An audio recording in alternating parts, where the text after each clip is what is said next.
All right, well, let's get to it. People are still dropping in. Let's get to it. Write in the chat, everybody, where you are calling in from. It's fun for me to see just where you're based. And while you do that, we've got England, Gloucester in England. Cool. Nice. Charleston, South Carolina, Virginia. Excellent. And we've got Queens and Ohio in the house as well. Aiken, South Carolina, Norway. All right, that's awesome. Cool. That's amazing. All right, guys. Reminder, this is live stream. This is recorded. Everything that you say or your beautiful face here is going to be recorded for posterity. So if that's a problem, don't speak or don't have your camera on, but everything is going to be recorded. We're also going to then take that recording and chop it into bits, which are going to be basically sprayed all over the internet, which is the strategy that I highly recommend that all of you guys pursue as well, of creating content.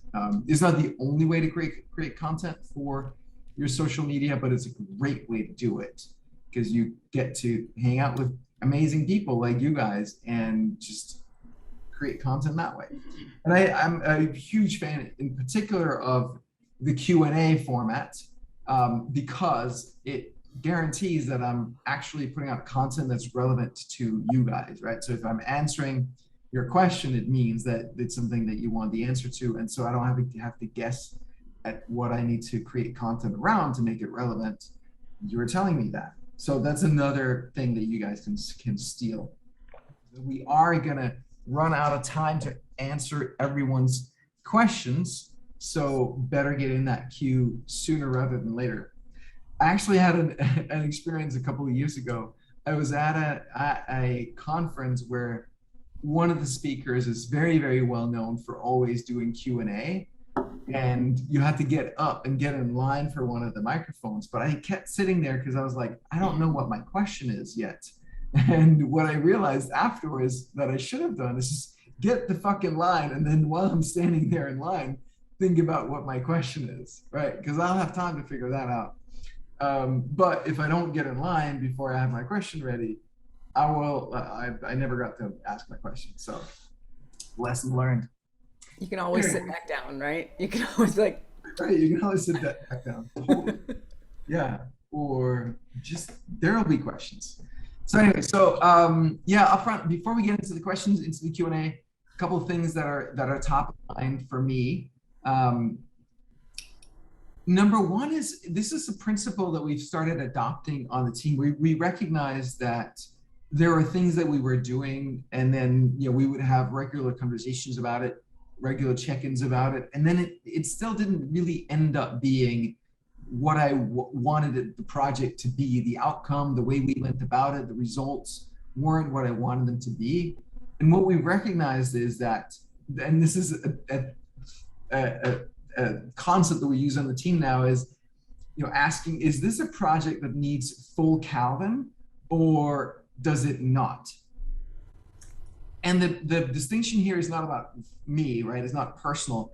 The point is that there are critical things that you're doing in your business that really requires you to dive deep into, get your hands really, really dirty with it to then figure out what it needs to be.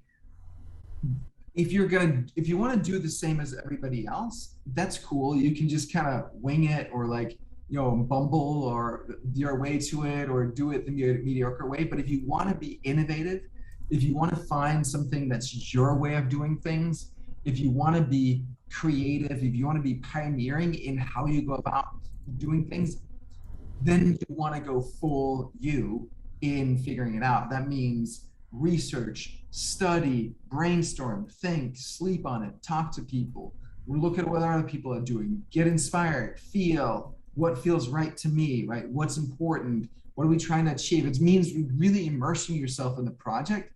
And that's something that takes significant amounts of time. And so we can only do so much at a time if I need to be fully immersed in that thing.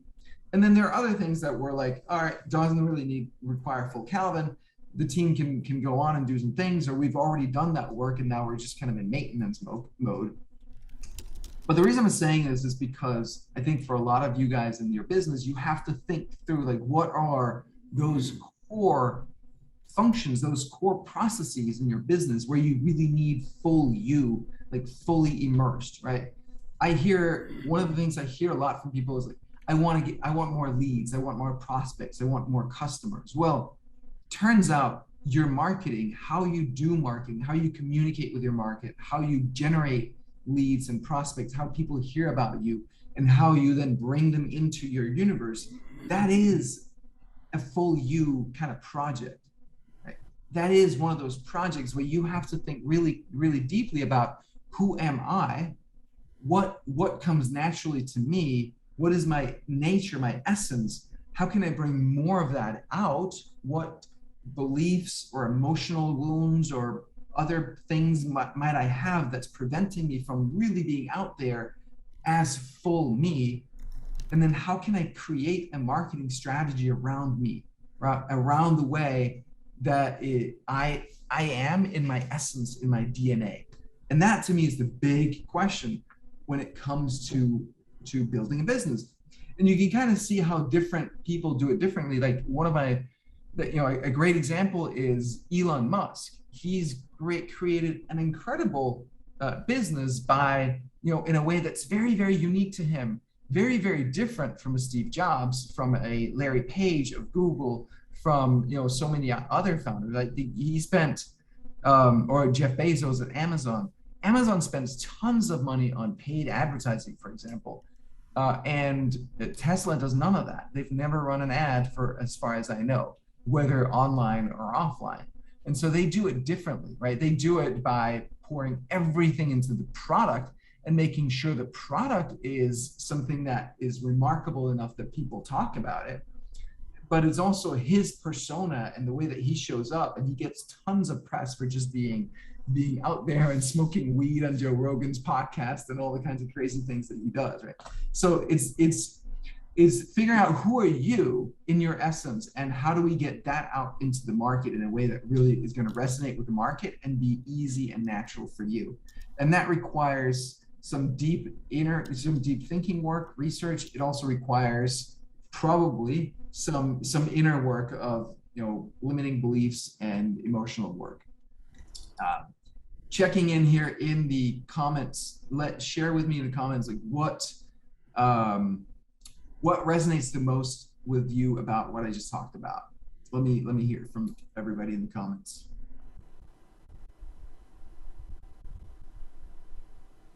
Candace's essence, her essence, yep. Yeah. It's taken me a long time to get to that point. You will see there's some videos out there. I started doing online video in 2008, Coach TV Live, and it was I'm a completely different person back then. It's a lot of work to sort of unpeel those layers and get that part of me out. Being all in, everything says in, ultimately it's down to me.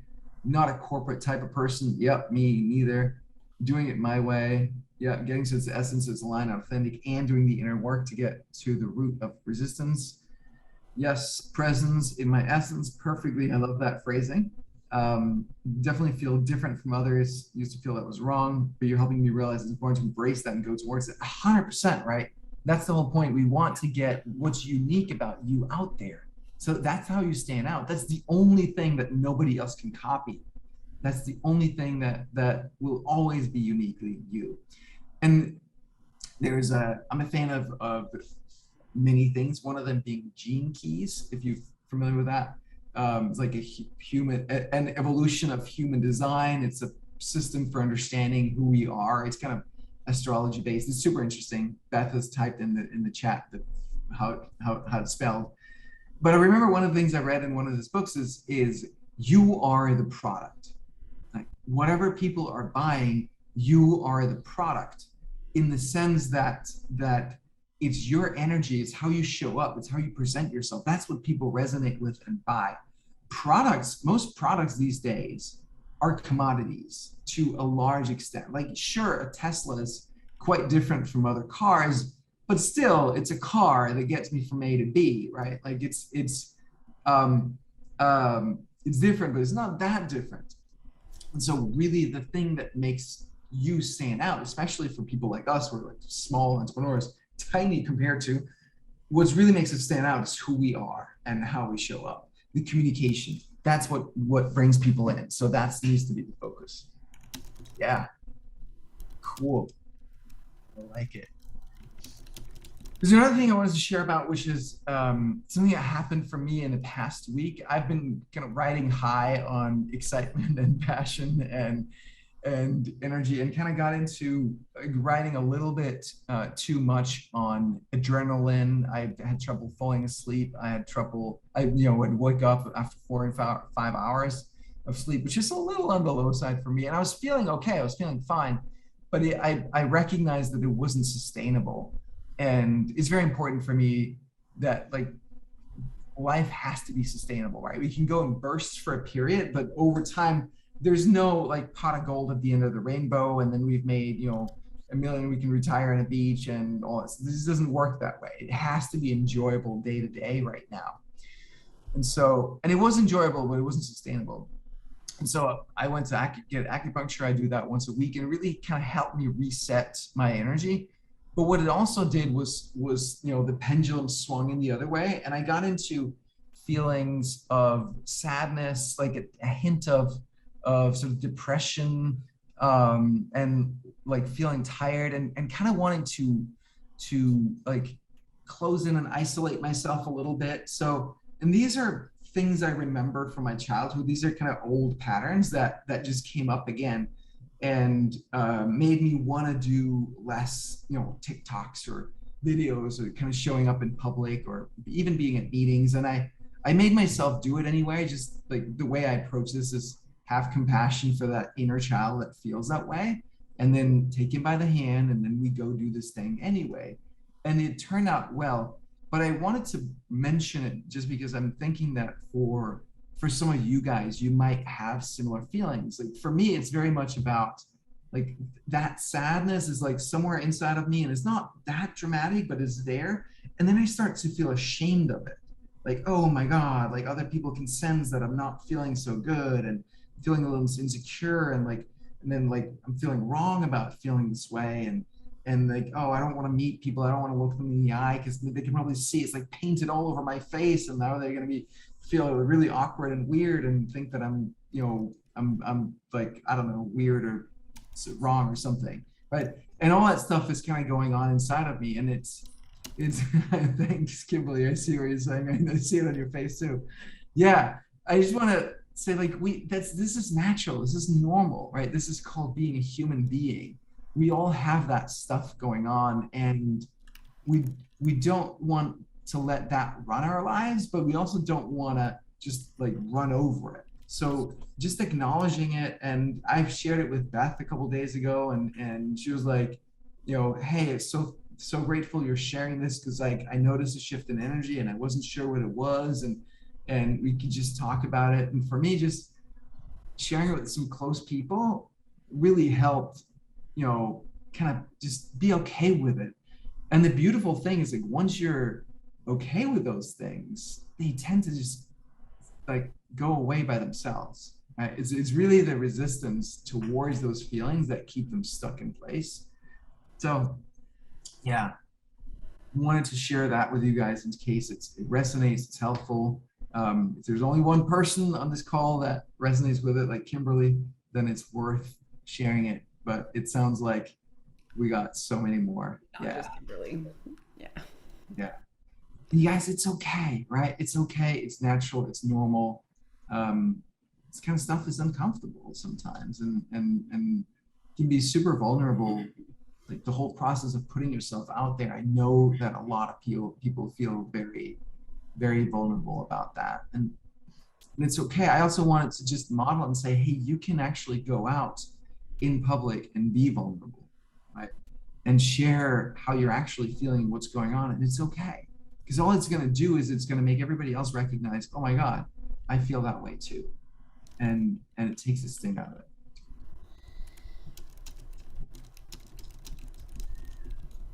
Yeah, it's human. That's right. Yeah. Mm-hmm. Shared pain is half pain. I like that. Cool. All right.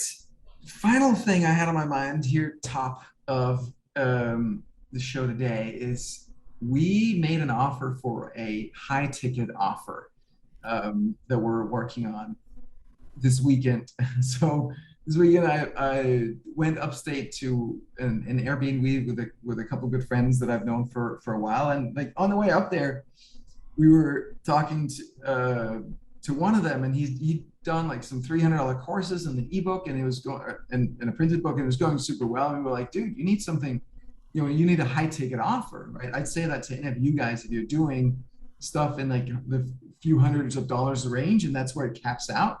And in this case, he has an email list of 17,000 people. He has lots and lots of people who bought his products and stuff and loves it. I'm like, you need to do a high ticket offer, like for several reasons. One, like revenue, right? Like just incredible amount of revenue available to him if he does that.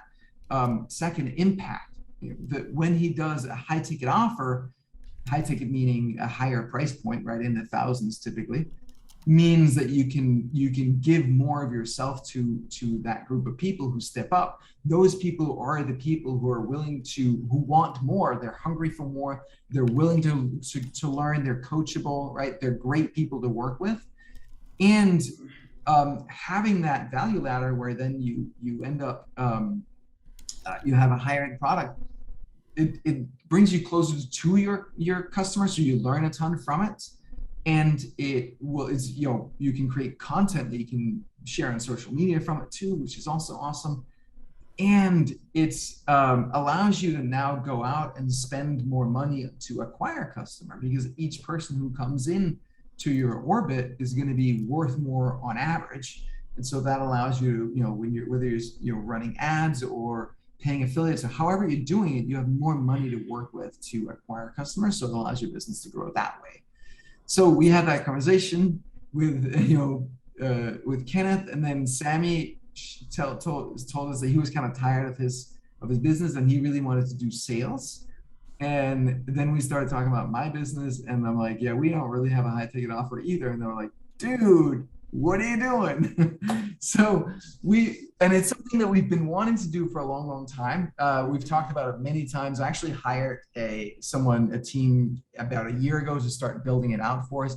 So it's like a coaching program that would work around everything that we're talking about here, right? So how to come up with the right strategies for you in your business that are unique, that are aligned perfectly with who you are, and how to remove that blocks, whether it's mentally, emotionally, or otherwise, that keep you from just seeing that strategy and executing that strategy beautifully, so that you get that flywheel effect that is natural and easy, and people are responding to it, and it grows from there. So that's something that we've been wanting to do for a while. And now I was like, all right, let's just send out an email to our list and see what happens.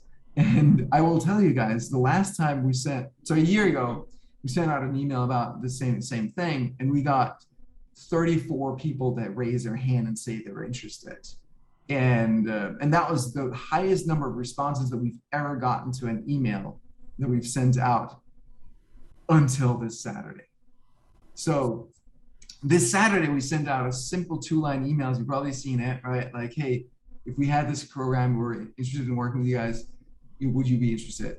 And we've gotten, I think at the latest count, it was like 316 responses, 316 people saying they're interested. That's not true, because I think there's like 5 or 6 who just said, no, I'm not interested, which is great too, right? But so let's say 310 people expressed interest. And so all of a sudden, my poor friend Sammy got flooded with calls, because it's very important. We're not in a rush with this thing. We want to make sure that we're delivering incredible value, that we do something that's extremely valuable to you guys, everybody who's in the audience. And we take our time to design it right. So he's going to get on calls with everybody just to hear where they're at, what their needs are, what they're wanting, what they're struggling with. And then we craft what the program's going to be, and then we start getting into the sales conversation. So at this point, there's no selling, there is no program. I'm not trying to pitch it here. I'm sharing the story again as inspiration for if you build up an audience and you have done courses and that kind of stuff and you haven't done a high ticket, like try it, like see what kind of response you get. Also, the big difference between last year, one big difference between last year's and this year was last year's email was like 10 times longer. It was like blah blah blah, simplicity, yada yada yada, and like it was all about simplicity. And Sammy was like, "Hey Calvin, can I be honest with you? Like this email is not very simple at all." I'm like, you know, you're right. And so he just wrote that simple 2-line thing. Like I'll tell you guys, I'm part of a coaching program called SaaS Academy, which teaches software as a service companies just like mine how to do business. It's phenomenal. It's like coaching and the community, learning from your peers. You can enroll your team members in the program as well. Yeah, Beth is in there. It's really, really great. So we're obviously going to learn a lot from how that's structured. But the way that I got into that program was I was actually on the guy's list. His name is Dan Martell. I was on his email list for a couple of years, not having any clue what the hell he offered. And I was like, okay, so like, you know, weekly emails, videos is good. And then he sent this email, like short, like a little longer than the one we sent. And he was like, hey, I think I'm onto something here. We've worked with, you know, a handful of SaaS companies, and these are kind of the criteria, and we're seeing like incredible growth. Are you interested? And that was the email that got me, right? So don't overthink that invitation. Just like something simple and small. Like don't try to sell it in your email. Just say, hey, if we did something like this, would it be interesting to you? And then you get people to raise their hand. In our case, it's just literally hit reply. And I've been writing, you know, probably like 1,500 emails. Maybe that's overstating a little bit. Let's say well over 1,000 emails, but just like back and forth with everyone. And I've just done that myself by hand. And it's super fun. Yeah, so like just get people to raise their hand by hitting reply, and then you can have that conversation with them and see what they need, right? We're just here to serve people, helping them get where they want to go to and what they need, knowing that most people don't know what they need, right? They think they want one thing, but what they really need is something else. They think they just want more customers, but really maybe what they want is, you know, to rethink how they're approaching the market, or you know how they approach their business, or like whatever it is. And a lot of people, I also think Kenneth had a lot of concerns about he's done a lot of events and he didn't want to go into, he's like, how much is it going to require of me and all that. And so we talked him through that. Like a lot of people, when they think high ticket, they think, oh shit, I'm going back to kind of being a slave to other people and I want to have my boundaries and all that. You absolutely can have your boundaries and do a high ticket offer. In fact, you doing a high ticket offer in a way that delivers exceptional value while honoring your boundaries and your needs in it is you modeling for people how to do it, right? So that's an important aspect too. Remember, people don't necessarily primarily learn from the content that you're putting out. They're learning just as much from who you're being in the process of working with them, especially in this kind of coaching info business. It's so important to always remember. All right, that's it. That's what I have for this topic. That's what I have up front today. Again, I want to hear in the chat what resonated with you about this, and then we're going to dive into the Q&A and see. We've got a couple questions lined up. So let me know in the chat what resonated with you about what I just said. And obviously, any questions that you have, raise your hands and we'll get into it. Cool. Candace is modeling.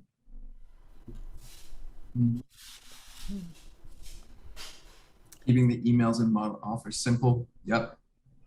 Yeah, that's something I've seen so many of our members struggling with. Keeping the emails and the models simple. It's just like, it's so easy to go too much into your own head and like really live there instead of just putting it out there.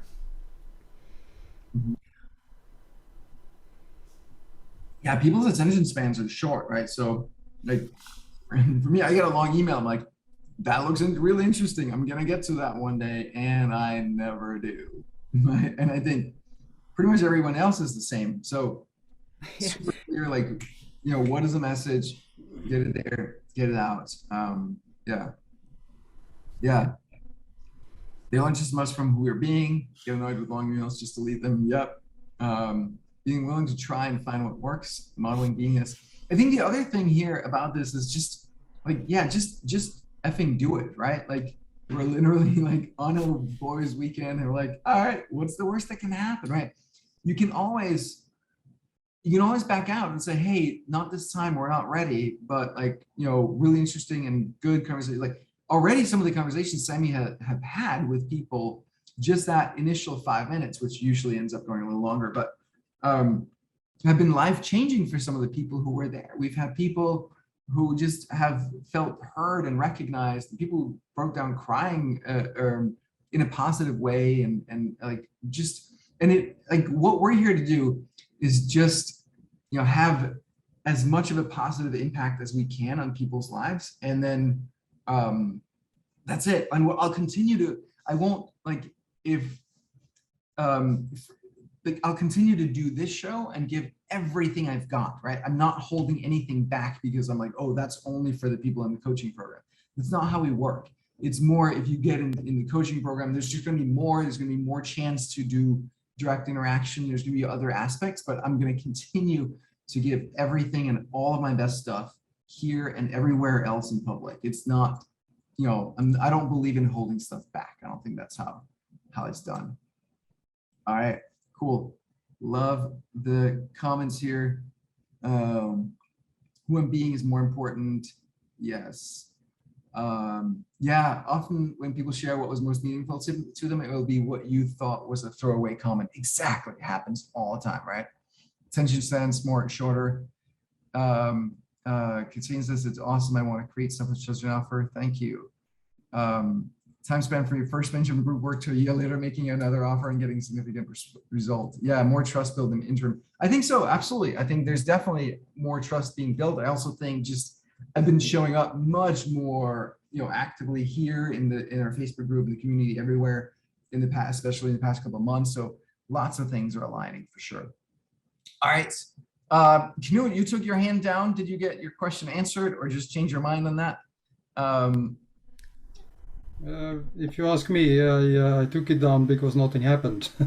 Oh, got it. It was up there for a long time. Cool. All right. Well, no problem. My quick question is, first a comment. It's interesting all you present of where you are and your reactions, but personally, I am certainly in a different situation and different level. So it's appreciated, but it doesn't directly apply at the moment, at least. So to be very quick, more than a year ago, I was well underway with creating a course. I had gotten 500-600 contacts that took my free course, and then life happened and it all stopped. So I did nothing now for about a year. So what I can see for my own situation is that on one hand, I have the material, I have the knowledge, I have a half course ready for publishing actually. And then on the other hand, it is the technical details of getting it out there, getting it, the technical steps to take to get it published, to get it marketed and sold. That is where I do not know the details. I don't know enough, and that is probably part of the reason why life happened and came in the way. Yeah, totally. Yes. I mean but that is the game, right? Like you can, like, just creating a course and putting it up there, like it's not going to sell itself. Like I have this body meal replacement powder, for example, that is sitting in a fulfillment center, and like it's not really selling anything because I don't have the time to do anything about it.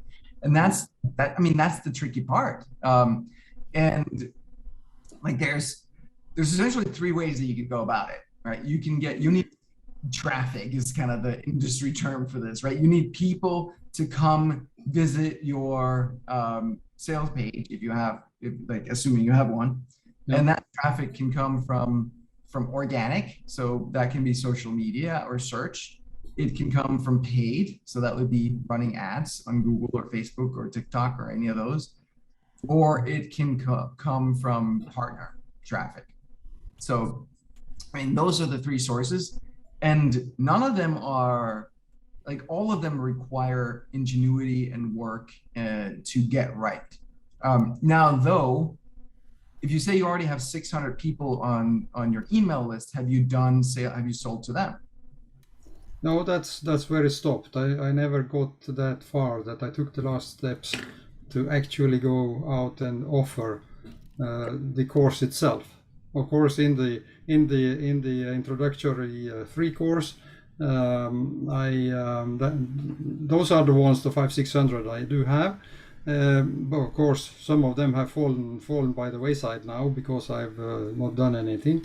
But I can certainly contact all of those again and warm them up and get going. But the practical steps to not waste my time doing all things in the wrong way, is that something that you guys can be part of if we make an agreement and things like that? Oh, totally. We have a concierge service that can totally help with that. Hold your hand and guide you through that process. Yeah, that stuff is not complicated. And what is the problem that your course solves for people? Well, it's a very technical one. It's in tunneling and underground works, in mining, groundwater control, and there are certain ways of doing that. Sometimes tunnels go into and get drowned. They hit so much water that everything is drowned. But there is also a lot of other elements of the whole thing. So it's a quite wide subject. I would simply send out an email to your email list saying, hey, do you still have a problem with like whatever it is? And that's the email, right? And then you just get a sense of, who's out there. And then you can hit reply and say, hey, great, I actually have a solution for you. I have this course. Let me know if that's interesting to you, right? And then you can have a dialogue with people. When you're first starting, just like we're doing with our high ticket thing, dialogue. Have as many conversations as you possibly can with the people in your audience. You already have 600 people. Some of those are going to be, like let's say half of those are still responsive. That's a lot of conversations. You should be able to get to, at least 50 conversations if you want to learn, more about where they're at. And then you can start asking them, I don't know where you got these 600. That would be interesting too. But then you can start asking them how they heard about you or where they hang out. And so those are the places that you want to put out your content so that you get more people on that list. But where did you get the 600 from? That was primarily Facebook, actually. And what did you do on Facebook to get them? Paid advertising. It's so long time back that the details of it I don't even remember. But I can pick that one up. It's great. Yeah. I mean, the beautiful thing about having a very, very specific product is that you know who it's for, right? So you can target both with Facebook interest, but also with ads and copy that start RUA or blank, like whatever the thing is, or do you have a problem with the problem? And like people can quickly sort themselves out if they're in your audience or not. So yeah. Yeah, so what is felt by me to be sort of a next obstacle, that is how do I actually move my ready video content now into your platform and get the whole process started. Sending out the emails is a simple thing, but the pay options and the details there, how to get that right, so I don't fall on my nose even before I start. That's sort of absolutely, that we can definitely help with that. That's completely straightforward. Okay, sounds good. I'll get back to you. Fantastic. All right. I'm also going to put a couple of links in the chat, Newt, for you or for anyone else. there's a couple of options. The concierge service is like that paid one-on-one, like walk you through it together service. We also do these training workshops that are right now primarily live Q&As around technical stuff. So like free, hop on a call with somebody on the team, say, hey, I don't know how to upload my videos. How does this work? I want to make a course. What's the first thing I need to do? And we can do it with you around all those technical pieces. So those are both options. We would love to help. Yeah, thank you. Yeah. Great. Thank you so much, Knut. All right, let's hear from Kimberly. There we go. Hello. So first of all, you had said something about like people kind of like they buy sort of you, for lack of better words, not necessarily your content or product. And I just have to say, I resonate with that so much with Simplero, because I'm always talking about Simplero to like my family and friends, and they like have no idea what it is because they don't do business or anything. And I'm like, I don't know, it's just this really cool company. And so anyway, that's actually really helpful for me to just remember, because I keep getting so caught up on the details of like how many hours or minutes people get and what exact content. And it's not about that as much. Yeah. So I also just wanted to just share, since I've been coming every week, I just want to share a couple of quick wins, which is I'm getting so much more clarity about my entire like vision of just bringing music, like epic music and cinematic music, essentially movie music, to like the personal sphere, so that you don't have to be a film composer to start making awesome orchestral music and expressing yourself through music. So and then teaching people how to improvise will just be sort of one of the things that I teach people to do. So, and I want to do lots of stuff online, but also my end goal is to also have real life concerts and events where people can do stuff. And I think Simplero is going to make it pretty easy to do that, because all I have to do is be like, hey, I am in your area. Here's this event if you want to come. So I'm really excited about it. And I guess my quick question for you, or maybe it's not quick, but I know probably a lot of people get hung up on this, but I know I should be collecting emails. Like, duh, I should be just collecting emails, and I can do the freebie and stuff like that.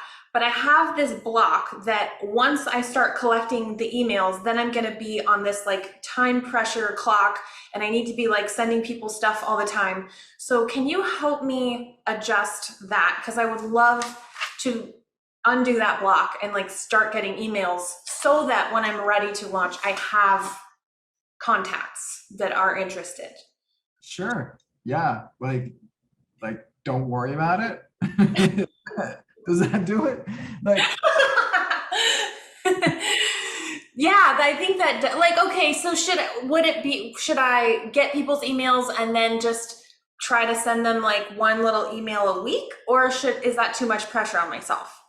yeah. So yeah, keep it super easy. So collecting, I will say first, like we've done nothing in my 13 years in business, we've done nothing to collect emails. Like, honestly, the only emails that we have are from people who started a trial.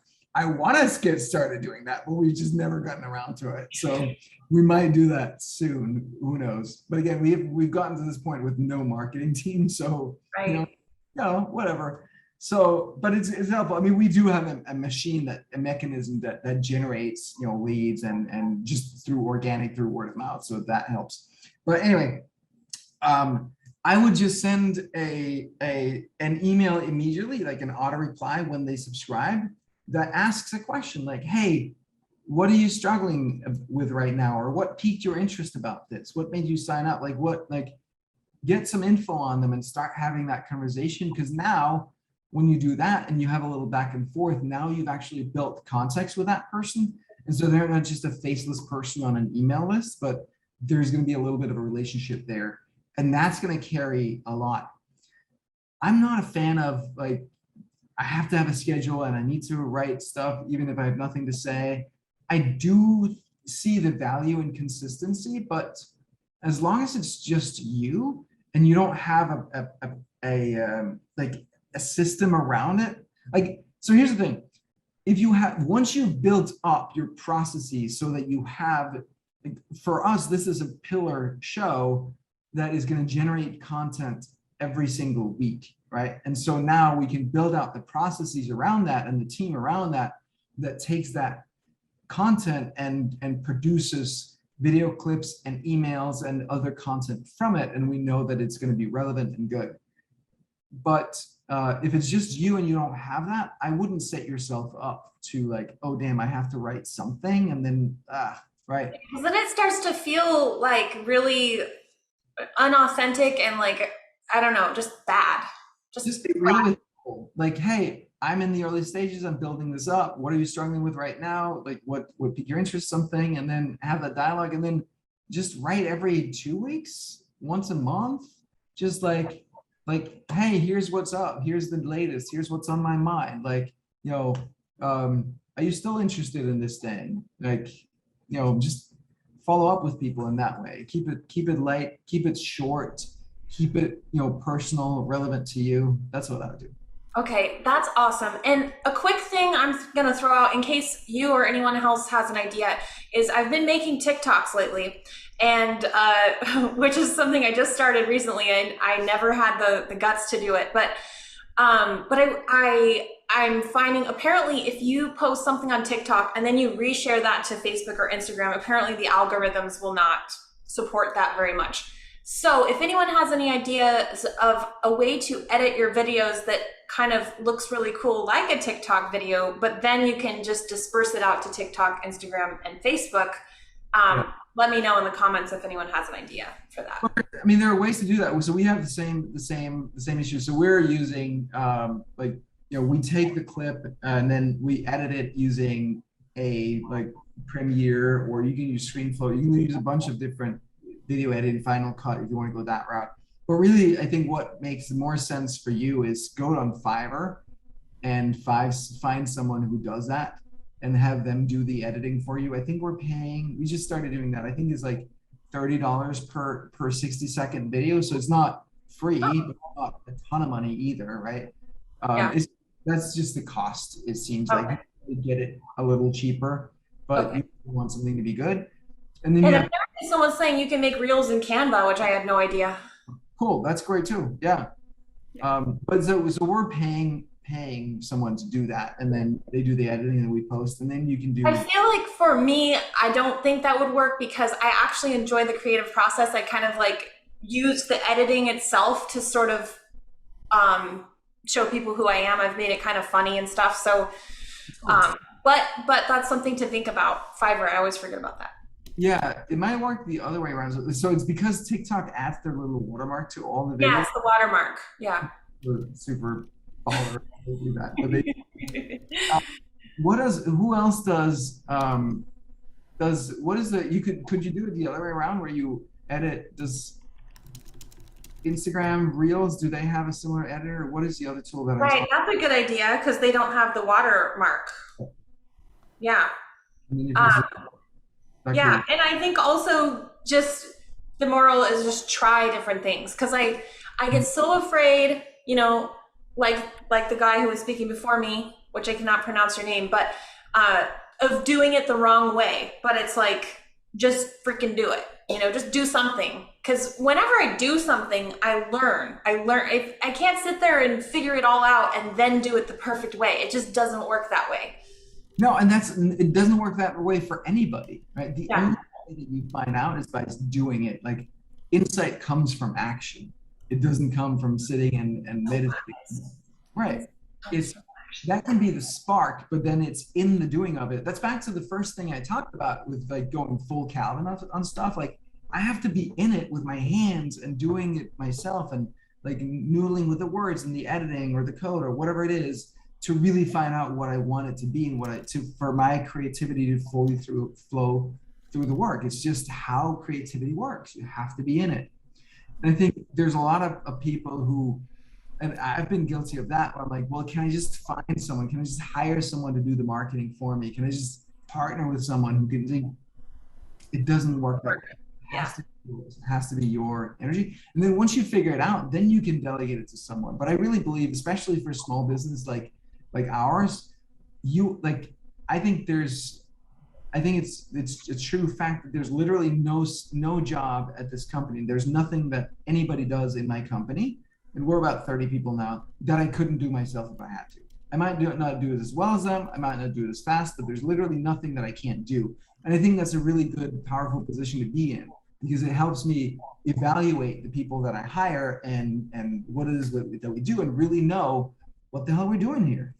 Dang, that's profound. That makes me think about relationships too. Like, I don't know, that's now my brain's going in other ways too. But yeah, it gives you the power to, or empowerment to be able to choose people and not feel like you are dependent on this one person, even if they're a total asshole or like flaky or whatever. Like you can make the best decisions. Yeah, 100%. Yeah. Well, thank you very much. All right. Thank you, Kimberly. Appreciate you so much. Great to see you every week here. It's fantastic. I love it. I'm so happy. All right. We got another question from Ann. Beth, you were about to say something? I was just supposed to say, Anne's got her hand up, and Martin also had a couple of questions in the chat that I put in the doc for you. So I don't know, Martin, if you want to raise your hand too and ask them live or not. But. All right, Martin, raise your hand if you want to do it live. I'm gonna do Ann, and then we'll circle back. Thanks, Beth. Yep. I can't remember what they were now. I'll have to go back and look. Cool. All right, take a minute and do that. We'll talk to Ann. Great, Martin. Okay, here's my question. Yes. How would you, because I think you do such an excellent job talking about personal transformation mixed in with like a business application or a business product. And so I have two sides to my business where it's very much in the personal transformation. That's what my email list is comprised of, that. And as well as like moving into my higher ticket item that is more business related. Mm-hmm. And so my sustainability catch that I've been in is, doing the more low ticket items. I have a really good feedback, but it's not sustainable. So I moved to more of my higher ticket items. I'm moving to that, or shifting to that right now.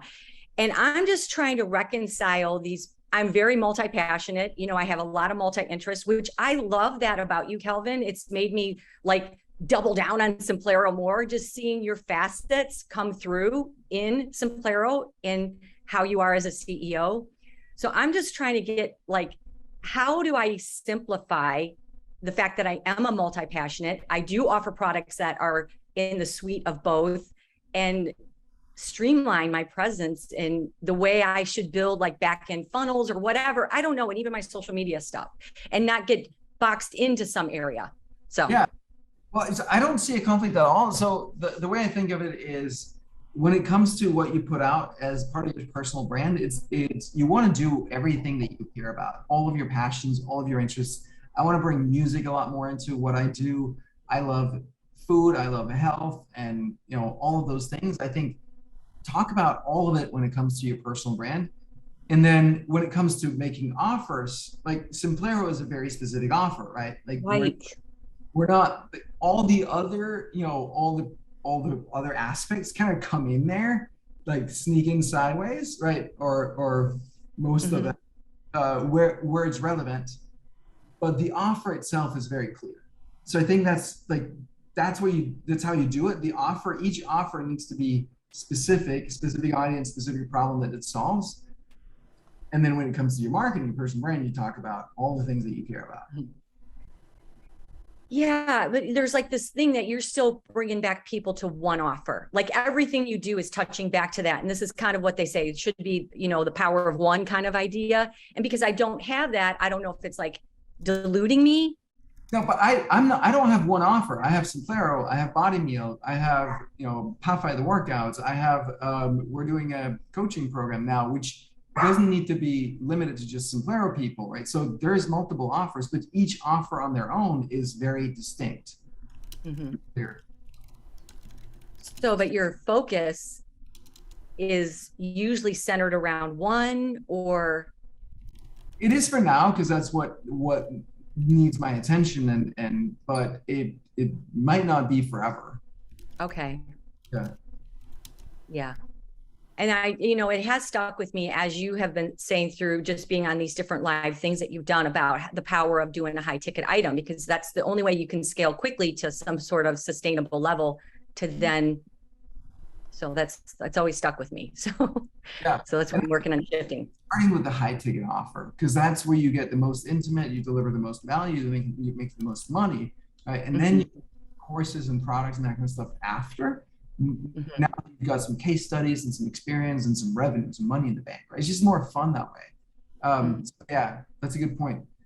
But the other thing is that I'm wondering, Anne, is like, for me, business, unless we're talking corporate, management, but like business entrepreneurship and the personal development side it's the same thing, right? You can't do one without the. I guess you can do personal development without the entrepreneurship, but you can't do entrepreneurship business without the personal development side. So to me, it's not separate, and that I think I would own that and talk about that and say, like, in your business stuff, say, hey, here we're focused on business results and business outcome, but you can't get there without the personal growth stuff. So we're gonna absolutely talk about that too. I feel like it's flipped though. My most of my email list and most of my following that I even have on Facebook, they're all more on the personal development side, where the business people are a smaller sector. Right. So talk more about business, right? Like show the business people how, your chops, like how good you are at that stuff. Make that more clear. Okay. Yeah. And you can shift priorities in your content, right? So like, if you feel like you need to give that a boost, like just go all in on that for a minute, and then you can like occasionally drop in something else, but lean hard on the business side for a couple months, and until you feel like it's rectified, and then you can mix in a few more other things. Okay, cool. Thank you. Yeah, you bet. Thank you. My pleasure, Anne. All right, we got Martin. What's up, Martin? So hi, the questions I asked earlier on, I think we're helping Kimberly. So they weren't actually questions, but I do have a question if I can ask this. So I have a course which I want to share with potential corporate buyers for multiple participants that they will then buy memberships for. For me at the moment, and I've had great help from Christina and the help desk, but I still feel it's a cumbersome mechanism, and I don't know whether I'm missing a trick here. There's an easier way to let these people in and have a look. But if anyone knows a way to do this that's easy, then let me know. If not, I just wonder whether that should go on some sort of wish list for the future. Yeah, no, totally, absolutely. Yeah, that's a good point. We have the feature request board, which is a good place to post that, requests.simplero.com. Yeah, I saw your other question just now here. Are these questions about anything, including technical stuff? Generally, no. Like, this is about like the more strategy and personal growth side. Okay, but, yeah, that's fine. Yeah, no, that's cool. I'm a newbie. It's all good. It's all good. Yeah. It's just, we're doing this to provide value, obviously, and we have training workshops where you can totally get help with that stuff. Yeah, the training workshops are the place for that. Yeah, cool. And I saw a question here someone was asking, I don't see a name, but what price points are you referring to when you use the term high ticket? That's a good question. Generally what we're talking about is there's different price points requires different ways of selling. And so if it's in the thousands, like 2,000 up, depends a little bit on the market. It might have shifted, but like generally from like a couple thousand and up, it tends to require a sales call. You might get get it to work with a webinar, like a live webinar where you can take people's questions in the low thousands range, but generally it's going to require a sales call versus something that's in the hundreds up to maybe, and we're talking US dollars, so whatever that translates into for other markets and other current currencies, but up to like the $1,000, maybe $2,000 mark, you can, if you have really strong marketing, you can get away with a $2,000 course that is, just click here and buy. But generally at that level and up, you want to have a sales goal. So it's a different process, different buying process. Yep. Cool. Beth, let me know if you have anything else. If not, let's wrap up. This is super fun to see everybody. Let me hear in the chat, what were some of the things that you take with you today from this conversation? I want to see what resonated, what sticks with you here at the end. Kimberly says this is super helpful. Great. Anne says, I'd like to hear more. Yeah. All right. All of it, keeping it simple can win. 100%, right? 100%. You can, like, simplifying things is so important. We get so busy thinking of all the things that we have to do, and really we need to do way less than we think. Yeah. Okay, great to see you. Yes, need for both strategic and tactical help. Yeah, absolutely. Simple dialogues, personal growth first, high end offers and short emails. Yep. Personal development and business are interconnected always. Guys, I have been at this for so many years now, and it's only recently through personal growth that things are starting to really click for me. It was just, I had to move through those stages, and I had to take those posts, if you will, in the growth. It's just how it is. But life's long, guys, and we've got time ahead of us. There's plenty of people are living into old age nowadays. If we're taking care of our health and our family and our relationships, we've got energy and time to keep going. We don't need to be in a rush with any of this stuff. Cool. Inspiring. Jocelyn says, totally aligns with the way I teach personal and business branding. That's awesome. Realizing I'm making things way too complicated. We all do. We all do. And then we realize, and then we make them simpler again. We are our business. Personal development has to come first. Yes. And I think that's important too, is like, it's taken me a lot of time, a lot of work to be able to show up in a way that's powerful and that people can feel, right? Where people it comes across. And it wasn't that way a while back, right? So it's I think that's the case for a lot of people, that we're a little, like, still, like, I don't know, timid or held back in ways, or limiting ourselves, and like trying to fit into a mold is not really us, and all that stuff has to go. It doesn't have to go before you start putting yourself out there, but you will see that when you really start to peel those layers away and you become much more radiant out there, boom, things are going to start to fall into place at a whole different level. So keep going, like, and also, like, you might be doing all the right things, the right strategies, the right tactics, but then some of this stuff is missing, right? So just keep going and keep peeling away those layers, and then boom, things are going to explode all of a sudden. All right. Thank you, everybody. Such an honor to be here with you. I really appreciate you all. Thanks for being here. Thanks for your contributions, all of you guys. And see you guys in 6 days and 23 hours for next week's show. All right. Awesome. Bye, everybody. Thanks. Bye.